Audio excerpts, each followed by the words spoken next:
여러분 반갑습니다. 우리 오후 예배는 원래 매일 성경 구역 공과 본문을 하는데 이제 다 끝났다고 해서 제가 고민을 하다가 오늘은 특별히 제 전공이기도 하고 해서 교리 주제 또 이단에 관한 주제 설교를 좀 할까 합니다. 제가 열심히 준비를 잘 해봤습니다. 재미있을 겁니다. 우리 옆에 있는 분에게 눈빛만으로도 이렇게 사랑한다 한 해 거의 이제 마무리되고 있는데 잘 오셨습니다. 우리 이 예배 가운데서도 승리합시다. 이렇게 눈빛만으로도 좀 이렇게 소리 내지 않고 눈빛만으로 좀 인사하면 좋을 것 같습니다. 우리 목사님도 꼭 쳐다봐 주세요.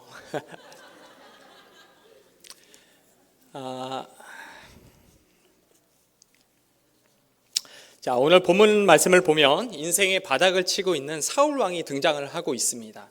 사울 왕은 자신의 상황을 해결하기 위해서 자신이 내쫓았던 그리고 자신이 상종하면 안 되는 것을 알고 있는 소위 무당을 찾아가죠. 자, 그리고 나서 무엇을 요구하냐면 죽은 사울의 영을 요구하고 있습니다. 그리고 그 죽은 사울의 영이 성경에 등장을 하고 있습니다. 맞죠? 자, 여러분 여기서 제가 질문을 해보겠습니다. 제가 성경 공부를 할 때나 아이들한테 설교를 할 때 꼭 하는 말이 있습니다. 교회 안에서 이루어지는 질문, 성경 공부, 예배 시간에 던져진 질문에 대해서 반드시 대답을 하십시오. 틀려도 되니까. 왜냐하면 제가 보니까 우리 교회 안에는 이렇게 눈치를 너무 많이 보는 것 같아요. 근데 교회가 하나님 나라를 상징한다면 틀려도 되는 곳이고 여기서 넘어져도 되는 곳이거든요. 중요한 건 우리가 바깥에서 안 틀리려고 해야 되는데 우리는 여기서 자꾸 안 틀리려고 하다 보니까 밖에 나가서 그게 뭐였더라 이렇게 하거나 아니면 뭐 지금은 이제 괜찮은데 제가 처음 교회 왔을 때 이렇게 질문을 하시면 가만히 계시더라고요. 마치 눈빛이 목사님은 어차피 대답해 주실 거잖아요. 이런 눈빛이었는데 물론 제가 대답을 해드리겠지만 이렇게 알고 계신 부분들을 한번 점검해 가면서 한번 하면 좋을 것 같습니다. 자, 여러분 여기에 사무엘의 영이 올라왔습니다. 이 사무엘 영은 진짜 사무엘 영일까요? 아니면 가짜 사무엘 영일까요? 자, 뭔 것 같으세요? 속으로 한번 되셨나요? 네, 정답은 가짜 사무엘 영이죠. 자, 대부분 아시는 것 같아요. 누가복음 16장을 보면 여기에 대한 어느 정도의 정답이 나와 있습니다. 우리가 누가복음 16장을 보면 그토록 잘 알려져 있던 부자와 거지 나사로 이야기가 등장을 하고 있죠. 부자와 거지 나사로가 이 세상을 살다가 죽게 되었습니다. 그리고 나서 눈을 딱 떠보니까 부자가 어디에 있냐면 정확하게 음부의 고통 중에 있다라고 되어 있습니다. 그리고 나서 보니까 나사로는 어디에 있죠? 아브라함 품에 있습니다. 자, 하나는 음부의 고통 중에 있고요. 다른 하나는 아브라함 품에 있습니다. 자, 부자가 음부의 고통 중에 있는데 너무 이 고통이 심한 나머지 아브라함을 향해서 요구하는 게 있습니다. 이 대화가 굉장히 중요한데요. 23절과 24절 한번 같이 읽어보겠습니다. 그가 음부에서 고통 중에 눈을 들어 멀리 아브라함과 그의 품에 있는 나사로를 보고 불러 이르되 아버지 아브라함이여 나를 긍휼히 여기사 나사로를 보내어 그 손가락 끝에 물을 찍어 내 혀를 서늘하게 하소서. 내가 이 불꽃 가운데서 괴로워하나이다. 이렇게 되어 있습니다. 지금 너무 괴로워서 음부 가운데 있는 게 얼마나 괴로운 건지 이제 표현하고 있는 거죠. 자, 여기에 대해서 그 다음 성경 26절인데 이렇게 얘기합니다. 제가 한번 읽어볼게요. 너희와 우리 사이에 큰 구렁텅이가 놓여 있어 여기서 너에게 건너가고자 하되 갈 수가 없고 또 거기서 우리에게 건너올 수도 없게 하였다라고 되어 있죠. 자, 부자는 음부의 고통이 너무 심해서 아브라함 품에 있는 나사로를 좀 보내달라고 했습니다. 자, 그런데 어떻게 되죠? 여기서 갈 수도 없고 거기서 올 수도 없다라고 되어 있습니다. 이걸 기억하셔야 됩니다. 음부와 그리고 아브라함 품에 있는데 이 상태에 있는 사람들이 서로 왕래가 할 수 있다 없다? 없다라고 되어 있습니다. 성경이 분명하게 얘기를 하고 있습니다. 자, 그래서 이게 안 되겠다 싶어갖고 부자가 그러면 자기 가족만이라도 살려야겠다라는 생각에 나사로를 우리 가족이 있는 현실 세계로 보내달라고 얘기를 했습니다. 그래서 성경을 쭉 읽어보면 우리가 다 알고 있는 얘기니까 아시겠지만 그것도 가능하다 불가능하다? 불가능하다라고 얘기를 합니다. 여기서 제가 한 가지 사항을 더 더하자면 여러분 욥기 7장 9절에 이런 표현이 있습니다. 구름이 사라져 없어짐 같이 음부로 내려간 자는 다시는 올라올 수 없다라고 되어 있습니다. 자, 이걸 아주 쉽게 표현하면 이런 거죠. 죽은 자가 다시 돌아올 수 있을까요, 없을까요? 없다라고 되어 있습니다. 그렇죠? 이걸 기억하셔야 됩니다. 음부, 죽음으로 이제 간 자들이 아브라함 품에 있든가 아니면 음부로 내려간 사람은 다시 이 세계로 돌아올 수 없다라고 되어 있습니다. 자, 그래서 여러분들이 정답을 맞추신 것처럼, 여러분이 정확하게 알고 계신 것처럼 죽은 사무엘의 영은, 성경에 나와 있는 영은 진짜 사무엘이 아니다, 가짜입니다. 그럼 이 영은 뭘까요? 보통 마귀라고 표현을 합니다. 근데 우리가 성경을 보면 이렇게 죽은 사무엘의 영이 사울 왕에 대해서 너무 잘 알고 있죠. 그럼 왜 가능할까? 여기에 대해서는 마귀에 대한 특징을 우리가 생각해 보면 알 수 있습니다. 마귀는 영적인 존재이기 때문에, 사탄 마귀는 영적인 존재이기 때문에 우리보다 더 잘 알고 있어요. 오늘 제가 이 본문을 가지고 아이들한테 설교를 했거든요. 아이들한테 그런 얘기를 했습니다. 마귀는 우리보다 더 잘 알기 때문에 마치 뱀이 하와를 유혹하고 넘어뜨린 것처럼 항상 우리를 넘어뜨리려고 한다고. 여러분, 이게 굉장히 중요한 부분이죠. 자, 여기서 여러분, 제가 조금 더 깊게 한번 들어가 보려고 합니다. 지금 우리가 읽었던 본문의 말씀, 부자와 거지 나사로 이야기를 보면, 부자는 음부에 있고 거지 나사로는 아브라함 품에 있다라고 되어 있습니다. 자, 다시 한번 우리가 성경을 읽는다고 생각을 하면서 고민을 해봅시다. 부자는 지금 음부의 고통 중에 있고, 아브라함이 아니죠. 나사로는 아브라함 품에 있습니다. 뭔가 좀 이상하지 않나요? 저만 이상하죠. 제가 준비했으니까. 뭔가 좀 이상한 것 같지 않으세요? 힌트를 드리자면 장례식입니다. 우리가 장례식장에 갔을 때 우리 성도님, 우리 고인이 되신 분 표현을 할 때 지금 우리 성도님은 아브라함 품에 있습니다, 이렇게 표현을 하나요? 보통 안 하죠. 보통 어떻게 표현을 하죠? 우리 성도님은 지금 하나님과 같이 천국에 있습니다라고 얘기를 합니다. 그런데 지금 이 본문의 말씀에서는 천국이란 표현이 등장하지 않았습니다. 그리고 예수님께서 십자가에 달려 돌아가실 때도 강도가 어디 있다라고 표현이 되죠? 낙원이라고 합니다. 천국이 안 나왔어요. 왜 그럴까요? 결론부터 얘기한다면, 여러분, 우리 개혁파 장로교회 안에는 중간 상태라는 교리가 있습니다. 아주 오래전부터 가르쳐 왔던 건데, 아시는 분들도 있고 모르시는 분들도 있어서 제가 일부러 요 설교를 하면서 이걸 준비를 했습니다. 자, 제가 이제 설명을 한번 해보겠습니다. 여러분들이 보실 때 저를 이제 보시면서 시간이 여기서부터 시작해서 이쪽으로 흘러간다고 생각을 하시면 돼요. 여기서 역사가, 하나님의 역사가 시간과 공간이라고 하는 창조의 역사가 시작돼서 이쪽으로 흘러갑니다. 여기가 종말입니다. 시간이 쭉 흘러가는 가운데서 요 마이크를 기준으로 누가 오시냐면 예수님이 처음에 오십니다. 그리고 예수님이 이 땅에 오셔서 죽으시고 부활하시고 올라가시죠. 그러면서 뭐라고 얘기를 하시죠? 너희가 나를 본 그대로 어떻게 오신다라고 합니다. 그게 우리가 얘기하는 종말이죠. 그래서 여기가 요 두 번째 마이크가 종말이라고 생각하면 돼요. 그래서 우리가 하나님 나라를 이야기할 때 예수님께서 먼저 오셨기 때문에 이미 하나님 나라가 시작되었지만 아직은 완성되지 않은 그 상태, 요 중간에 살아가는 게 누구다? 우리 성도다라고 얘기를 합니다. 그래서 우리는 이미 하나님 나라의 시민권을 획득을 했지만 여전히 이 땅에 살아갈 때는 여전히 수많은 유혹과 수많은 도전이 우리 앞에 있는 거죠. 그래서 우리가 넘어지기도 합니다. 그럼에도 불구하고 한 가지 확실한 건 뭐냐면 우리의 하나님과 우리의 관계가 끊어질 수 있냐? 끊어질 수 없다는 거죠. 이미 우리는 그리스도 안에서 그리스도와 함께 죽었고 그리스도와 함께 다시 부활했고 그 약속을 우리에게 성령으로 인침받았기 때문이죠. 근데 우리가 어디 있냐면 예수님이 다시 오기 전, 예수님이 오시고 예수님이 오기 전 요 사이에 있습니다. 천국과 지옥이라는 것은 예수님이 오시고 그 다음이에요. 우리는 어디 있냐면 여기에 있습니다. 여기에 있는 것을 두고 성경은 음부 혹은 낙원 혹은 아브라함 품이라고 얘기를 합니다. 그런데 우리가 아까 본 것처럼 이 안에 있는 사람들이 다시 이렇게 현실 세계로 올 수 있습니까? 못 오죠. 여기 있는 것은 사실 천국에 있거나 아니면 그러니까 지옥에 있는 거랑 거의 마찬가지입니다. 거의 이제 여기 있는 사람들은 다시 돌아올 수가 없어요. 다만 성경은 조금 더 명확하게 표현하기 위해서, 그리고 우리 장로교회 같은 경우에는 이 부분에 대해서 로마 카톨릭, 천주교라고 알려진 것과 구분하기 위해서 이 중간 상태라는 이야기를 합니다. 천주교 같은 경우에는 우리가 로마 카톨릭이라고 불리는 천주교 같은 경우에는 세 가지 정도 금지된 죄가 있습니다. 그거를 범하지 않으면 한 번쯤 들어보셨을 겁니다. 연옥으로 간다고 얘기를 해요. 그래서 그 연옥에서 어느 정도 고통을 받고 나면 어디로 가면 천국으로 간다고 합니다.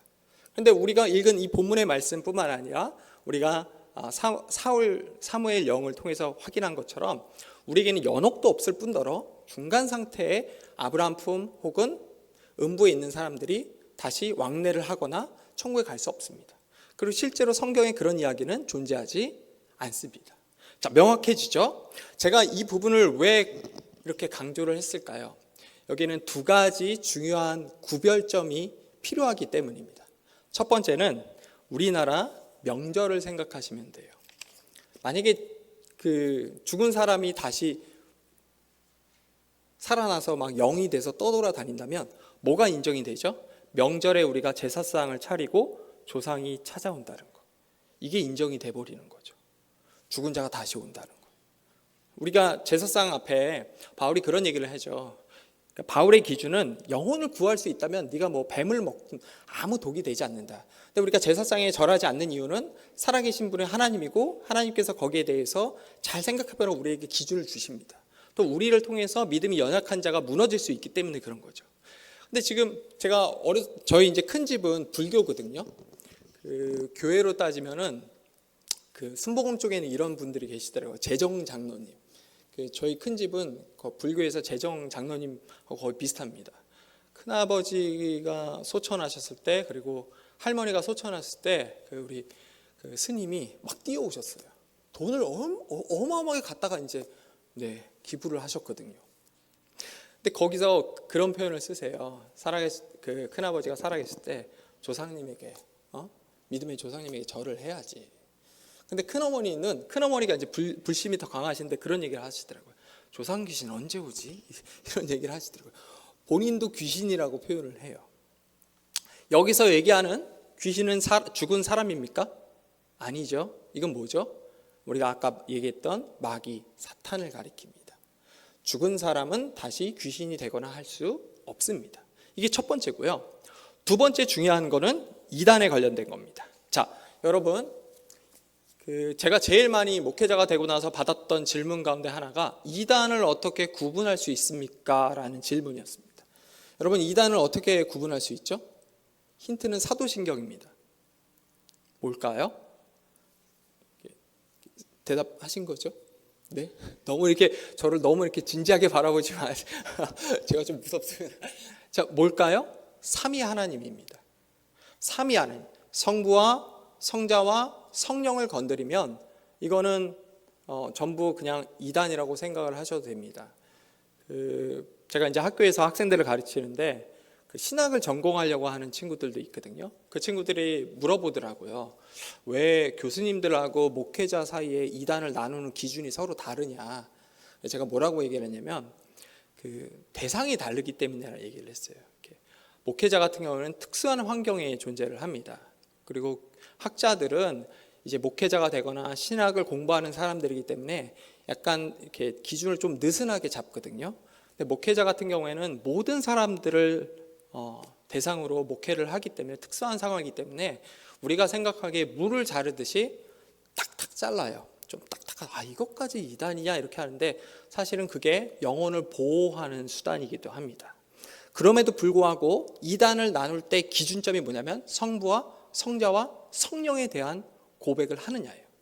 그래서 과거에 우리 이단이라고 정통 교단에서 얘기했던 뭐 신천지나 여호와의 증인 얘기할 때 그런 얘기하죠. 야, 사도신경 고백하는지 봐봐. 이 얘기를 하죠. 삼위 하나님 건드리니까. 여호와의 증인은 예수 그리스도 성자 하나님을 놓고 뭐라고 얘기를 하죠? 그거 그냥 인간이야 이렇게 해요. 벌써 다 건드리는 거죠. 그래서 기준점은 삼위 하나님입니다. 미국의 로저 올슨이라고 하는 분이 계신데 그분이 이런 얘기를 하셨습니다. 교의가 있고 교리가 있고 의견이 있습니다. 교의는 각 교파와 상관없이 모두가 고백하는 삼위 하나님을 가리킵니다. 교리는 각 교파가 성경 해석을 하는 데 있어서 가지고 있는 진리의 글들입니다. 근데 이 교리에서는 약간 차이가 있어요. 하지만 성부 하나님을 기준으로 해서는 차이가 없지요. 의견은 뭐 다들 아시죠? 우리의 생각들입니다. 자, 근데 문제가 뭐냐면 이단들의 대부분의 특징은 삼위 하나님도 건드리지만 의견이 혹은 자기가 경험했던 것들이 교리가 되고 문제를 일으킵니다. 오늘 본문과 관련돼서 제가 하나 살펴봤던 이단 가운데 하나가 그 베레아 마귀론을 주장하는 김기동 목사의 침례교회입니다. 저기 신길동을 가면 제가 한번 물어보니까 한 10만이 조금 넘는데요, 성도가. 그리고 교회 건물이 전 세계에서 가장 크다고 제가 들었습니다. 제 친구가 한번 다녀왔는데 신길동 전체가 전부 성락교회라고 얘기를 합니다. 근데 재미난 거는 성락교회 안에 우리가 이제 보통 이단이라고 이제 이단 혹은 이단적이라고 표현을 하는데 그 안에서도 부패가 일어나서 이렇게 반으로 쪼개졌다고 얘기를 하더라고요. 여기서는 무슨 이야기를 하나 제가 한번 얘기를 해보겠습니다. 여러분 아까 우리 확인을 했던 죽은 자가 이렇게 돌아오거나 귀신들 요걸 기준 한번 들어보세요. 여기서는 기본적으로 이런 얘기를 합니다. 노아의 홍수가 끝나고 인간의 수명이 120년으로 규정이 돼버려요. 더 이상 살 수가 없습니다. 자, 그런데 만약에 어떤 한 사람이 120년을 채우지 못하고 60살에 죽게 됩니다. 죽는 과정 속에서 병이 하나가 있어요. 예를 들어 뭐 감기가 있다고 치겠습니다. 자, 그러면 여기서 이제 뭐라고 얘기하면 믿음이 없고 감기에 걸린 상태에서 죽었고 120년을 채우지 못했기 때문에 나머지 60년을 이 땅에서 귀신이 되어 떠돌아다니다가 믿음이 연약한 사람 몸에 들어가서 감기로 죽었잖아요. 감기를 일으키다라고 얘기를 합니다. 지금 웃으시는 분들이 있는데 여러분 이게 지금은 우리한테는 아무것도 아닙니다. 근데 우리가 70년대, 80년대 한번 생각을 해볼까요? 70년, 80년, 90년. 조윤기 목사님 처음에 우리가 이단이라고 얘기를 했죠. 저 아직도 기억을 하거든요. 그 중에 하나가 뭐냐면 아주 급진적인 신유 은사를 나타냈기 때문입니다. 이 마귀론을 주장하는 건 역시 믿지 않는 사람이 귀신이 된다고 하는 것, 그리고 그게 몸에 들어간다는 걸 주장해서 이단이라고 얘기를 합니다. 근데 여기서 뭐라고 변론을 하냐면 자기가 귀신을 쫓을 때 영상을 틀어놓고 귀신을 쫓을 때 보면 물어본대요. 넌 왜 들어갔어? 넌 누구야? 하면 나는 누구누구인데 누구누구 귀신이다 이렇게 얘기를 한대요. 그래서 이게 죽은 사람의 영이다라고 얘기를 합니다. 여러분 이게 맞나요? 아니죠. 우리가 확인한 것처럼 죽은 사람은 다시 돌아오지 못합니다. 그러면 여기서 이야기하는 이 영들은 내가 누구누구야 라고 하는 건 뭐죠? 마귀죠. 마귀는 변장에 능합니다. 변장에 능해요. 그러니까 우리를 우리보다 더 잘 알고 또 우리의 약점을 잘 알기 때문에 그런 것들을 가지고 현혹시킬 수 있는 겁니다. 여러분 그 사물의 영이 거짓이었고요. 죽은 자가 다시 돌아올 수 없다는 것. 또 이렇게 여지를 잠깐 주기는 하거든요. 누가복음에 이렇게 설마 돌아올지라도라는 뉘앙스로 주면서 그럼에도 불구하고 모세와 선지자로부터 듣지 않으면 너희가 구원을 받을 수 없다라고 하나님께서 명백하게 얘기하십니다. 이 이야기는 너희가 눈으로 보고 경험하는 거 좋아, 중요해. 하지만 그보다 더 중요한 것은 이 말씀이다라고 이야기를 하고 있는 거죠. 여러분 우리 그 초등부 아이들도 봤더라고요. 유튜브 같은 데 들어가면 제가 진짜 어이가 없었는데 그 어떤 분이 자기가 지옥을 갔다 왔다고 하면서 지옥을 가니까 칼빈이 있고 오카는 목사님이 있다라고 얘기를 하더라고요. 너무 어이가 없죠. 이분은 뭐가 문제입니까? 자기가 눈으로 본 것, 봤다고 생각하는 걸 가지고 그게 진리라고 얘기를 해요. 여러분 우리 개혁파 장로교의 특징 중 하나는 성경을 성경으로 해석하는 겁니다. 그 성경에 있는 핵심적인 진리를 끄집어낸 걸 두고 우리가 교리라고 얘기를 합니다. 그래서 제가 처음에 우리 교회 왔을 때 되게 좋았던 것 가운데 하나가, 제가 미국에서 딱 한 번 봤는데, 우리 이렇게 강대상이 있고 밑에 강대상이 있고 빨간 카페트가 있는 이 모습이 사실 스코틀랜드식 장로교랑 닮았습니다. 스코틀랜드식 장로교는 빨간 머리 앤을 보면 여러분이 확인할 수 있습니다. 빨간 머리 앤 그 배경이 스코틀랜드식 장로교고요. 그리고 그 브래드 피트라고 있거든요. 아주 잘생긴 배우. 그 배우가 등장한 영화 중에 흐르는 강물처럼이라는 게 있습니다.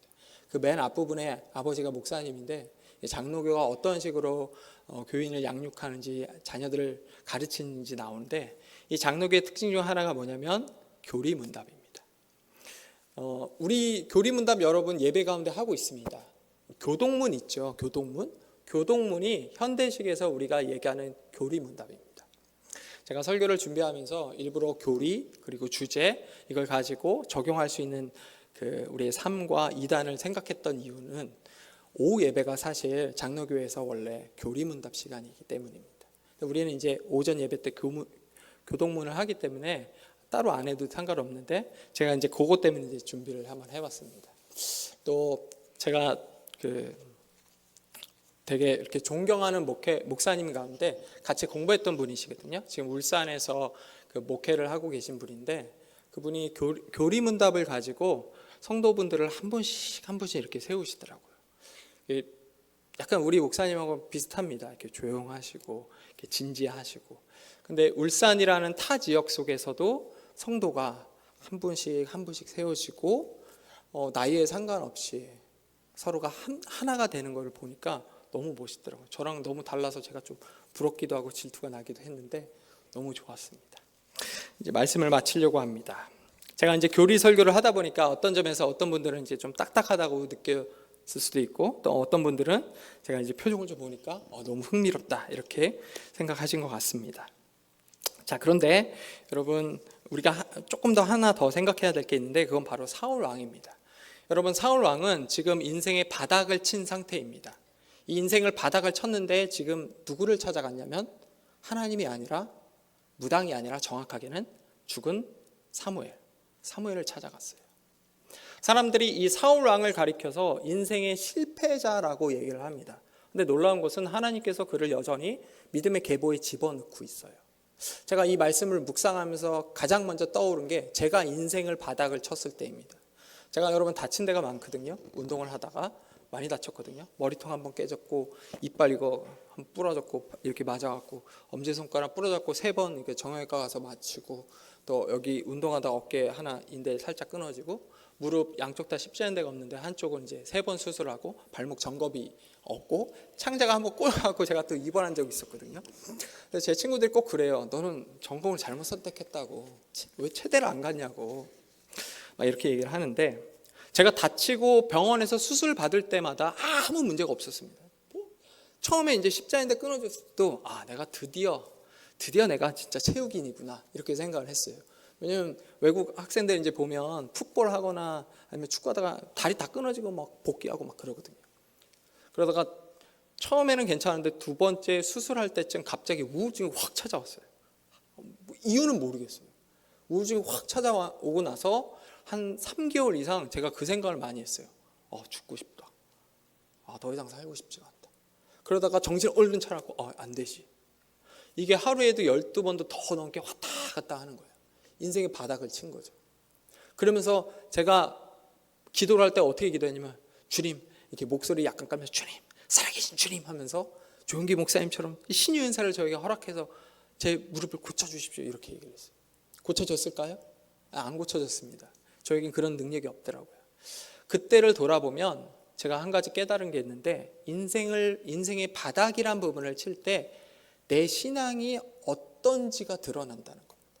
우리가 사울 왕을 그냥 이렇게 살면 안 되지, 다윗처럼 사십시오라고 얘기할 수 있지만, 사울 왕 같은 상태가 됐을 때 비로소 우리의 진짜 신앙의 모습이 드러나요. 제 후배가 얼마 전에 작년에 아들을 낳습니다. 1월쯤 이제 아들을 낳는데, 낳자마자 아이를 수술해서 지금 7번 정도 수술을 했다고 합니다. 이유가 태어나서 보니까 머리에 종양이 있는 거예요. 그래서 출퇴근을 항상 병원으로 하는 거죠. 제가 두 부부를 알거든요. 그 학교 후배였기 때문에. 제가 너무 힘들어서 인생의 바닥을 칠 때 SNS에다가 이런 글을 쓴 적이 있습니다. 어느 노래 가사처럼 삶의 한 절이라도 부르면서 찬양하는 삶을 살고 싶다. 작아도 상관없다. 이렇게 고백을 하고 그 밑에 이런 글을 덧붙였습니다. 그런데 내가 인생을 바닥을 쳐보니까 이게 쉬운 게 아니구나. 근데 그게 이제 SNS가 몇 년에 한 번씩 이걸 다시 이제 보여주거든요. 근데 그게 뜬 거를 보고 자녀 계속 수술하는 데 있는 제 후배가 댓글을 남겼어요. 이 고통의 끝이 있을까요? 그러고 나서 이제 제가 잘 모르겠다 했는데 전화가 오더라고요. 이런 얘기를 하더라고요. 오빠, 병원에 기도실이 있는데 못 가겠어. 내가 신앙이 이 정도밖에 안 된다는 거를 이제 알았어요. 이 얘기를 하더라고요. 제가 그때 반응하지 않았지만 제가 속으로 이렇게 얘기를 했습니다. 나는 어떻게든 지금까지 왔지만 돌아보면 내가 뭘 잘해서 이 자리에 있는 게 아니다. 인생이라고 하는 것, 신앙이라고 하는 것은 같이 가는데 지금 내가 바닥을 치고 나서 이 자리에 있을 수 있었던 이유는 딱 하나, 하나님의 은혜구나라는 겁니다. 사울 왕은 실패한 왕입니다. 그러나 그가 믿음의 계보에 들어가는 것, 아니 그보다 더 실패했던 왕이었던 다윗, 그가 하나님 마음에 합한 이유는 딱 하나입니다. 하나님의 은혜 때문입니다. 제가 좋아하는 구절 가운데 이런 게 있습니다. 로마서 8장에 등장하는 건데, 천사나 그 어떤 피조물도 우리를 주의 사랑에서 끊을 수 없다는 것이죠. 우리가 살아가다 보면 때로는 무너지고 넘어지고 일어설 수 없을 것 같다라고 하는 상황에, 그런 극한 상황까지 다다를 수 있습니다. 그러나 그럴 때마다 여러분, 우리가 날마다 묵상하며 암송하던 말씀, 그 어떤 피조물도 우리를 주의 사랑에서 끊을 수 없다는 것을 기억하면서 또 한 주 새로 시작된 이 한 주도 승리하길 주님의 이름으로 소망합니다.